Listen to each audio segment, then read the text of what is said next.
மதுரை மாவட்டம் மேலூரில் டங்ஸ்டன் கனிமம் எடுக்க மத்திய அரசு அனுமதி வழங்கியதை கண்டித்து 52 கிராம மக்கள் கடையடைப்பு மற்றும் ஆர்ப்பாட்டங்களை முன்னெடுத்துள்ளனர். இதுகுறித்து போராடும் மக்களிடையே நமது மதுரை செய்தியாளர் முத்துகிருஷ்ணன் நடத்திய கலந்துரையாடலை தற்போது பார்க்கலாம்.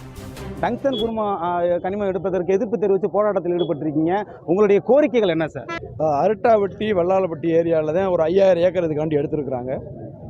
அது அருட்டாவட்டின்றது ஏற்கனவே பல்லுயிர் பாதுகாப்பு மையமாக தமிழ்நாடு அரசால் அறிவிக்கப்பட்டிருக்கிற இடம். அங்கே சமண படுக்கைகள் இருக்குது, குடவரை கோயில்கள் இருக்குது. அது போக அதில் என்ன பண்ணியிருக்காங்கன்னா, இப்போ அந்த ஏற்கனவே சொல்லிட்டேன், பல்லுயிர் பாதுகாக்கப்பட்ட பகுதின்னு சொல்லிட்டோம். அந்த விவசாயத்தை மேலூர் பகுதி விவசாயத்தை முழுமையாக சார்ந்திருக்கக்கூடிய பகுதி. அதனால் இந்த திட்டம் இங்கே வரக்கூடாது. எங்களுடைய எந்த விதமான கருத்து கேட்புகளுமே இல்லை. இது மத்திய அரசு தன்னிச்சையாக முடிவெடுத்து மாநில அரசுகளுக்கும் தெரியலன்னு சொல்கிறாங்க. எங்களுடைய கோரிக்கை இந்த விவசாய மண்டலமாக இருக்கக்கூடிய இந்த ஏரியாவில் டங்ஸ்டன் சுரங்கம் அமைக்கக்கூடாதுன்றதும், இதை மத்திய அரசு கைவிடணும்னு சொல்லிட்டும், மாநில அரசு இந்த முல்லை பெரியார் பாசன பகுதியை பாதுகாக்கப்பட்ட வேளாண்மை மண்டலமாக அறிவிக்கணும்னு சொல்லிட்டு எங்கள் கோரிக்கை.